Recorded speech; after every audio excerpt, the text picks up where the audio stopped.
मित्रांनो, आज आपण जातोय कर्नाळा किल्ल्यावर. कर्नाळा किल्ला हाही याच्या इतिहासात काय वेगळं महत्व आहे. पुणे आणि पनवेल मार्गावरचा टेहळणीचा किल्ला म्हणजे कर्नाळा किल्ला.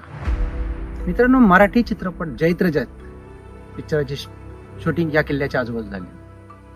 हाच तो लिंगोबाचा डोंगर. तर चला मित्रांनो, आपण जाऊया कर्नाळा किल्ला. मित्रांनो, आपण आता आलोय कर्नाळा किल्ल्यावर.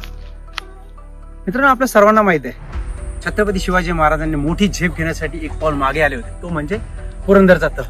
या पुरंदरच्या तहामध्ये औरंगजेबाला जे 23 किल्ले दिले त्यामध्ये हा कर्नाळा किल्ला होता. आणि जेव्हा महाराज आग्र्याहून सुटून आले आणि त्यांनी नंतर जी पुन्हा एक विजय घोडदौड चालू केली, त्यामध्ये कर्नाळा किल्ला घेण्याची एक मोहीम ठरली. हे आहे किल्ल्यावरील कर्नाळी मातेचं मंदिर. मंदिर तसं छोटं आहे, पण अतिशय सुस्थितीत असं हे मंदिर आहे. सोपा म्हणण्यासाठी हा सोपा आहे तसा किल्ला, पण तरी चांगली आमची दमछाक लागली होती आणि एक एक पाऊल आम्ही किल्ल्याच्या दिशेने चाललो होतो. जय शिवराय. 70 मध्ये मराठ्याने किल्ल्यावर आक्रमण केलं. किल्ल्याच्या खाली सर्व मराठी सैन्य जमा झाले. त्यावेळेस मुघल सरदार यांनी पाहिलं की किल्ल्याला घेरा पडला आहे. मराठ्यांनी किल्ल्यावर येणारी रसद पूर्णपणे बंद केली आणि तेवढ्यात पावसाळा चालू झाला. पाऊस सुरू झाला. किल्ल्याला वाटलं मराठी किती वेळ थांबतील, पावसाळ्यामुळे मराठ्यांना वरती येता येणार नाही, म्हणून त्यांनी काही केलं नाही आणि मराठ्यांनी आपला पारा तसाच चालू केला. आता आपण प्रॉपर किल्ल्यावर पोहोचलो आहे. अतिशय सुंदर असं तुम्ही पाहू शकता. तटबंदी, पायऱ्या, दरवाजे अतिशय सुस्थितीत आहेत आणि हा आहे लिंगोबाचा डोंगर.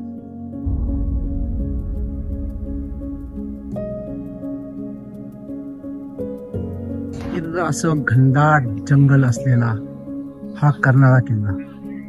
आपण हा कर्नाळा किल्ल्यावर आता अतिशय उंच अशा ठिकाणी आलो आहोत. त्यानंतर हा जो उंच दिसतोय, अंगठ्यासारखा टोक असलेला दिसलेला हा उंच असा बुरुज. पावसाळा सुरू झाला होता, पण मराठी काय हलत नव्हते, म्हणून मुघलांनी आता किल्ल्यावरून गोळीबार सुरू केला. गोळीबार वरून येत असल्यामुळे मराठ्यांना खूप त्रास होत होता. त्यात पाऊस वाढत होता. मग मराठ्यांनी एक शक्कल लढवली. लाकडाच्या फळ्या आणि चिखल याची चिलखत केली आणि त्या चिखलीच्या आधारे मराठी पुढे पुढे चढू लागले. वरून मुघल गोळीबार करत होते आणि मराठी थोडे थोडे करत पुढे चढत होते. पण पावसामुळे आता दारुगोळा असा दमट झाला होता, त्यामुळे गोळ्या आणि तोफखाना याचा काही उपयोग होत नव्हता. मराठी आता किल्ल्यावर पोहोचले होते आणि मराठ्यांनी किल्ल्यामध्ये प्रवेश केला.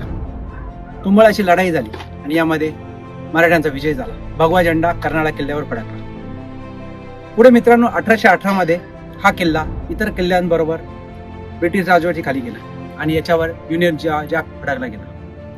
आणि ह्याच किल्ल्याचं प्रेरणास्थान घेऊन किल्ल्याचे फडके म्हणून एक किल्लेदार होते, त्यांचे नातू वासुदेव बळवंत फडके हे आद्य क्रांतिकारक, त्यांनी इथूनच प्रेरणा घेऊन क्रांतीचा लढा पुढे चालू केला. जय शिवराय.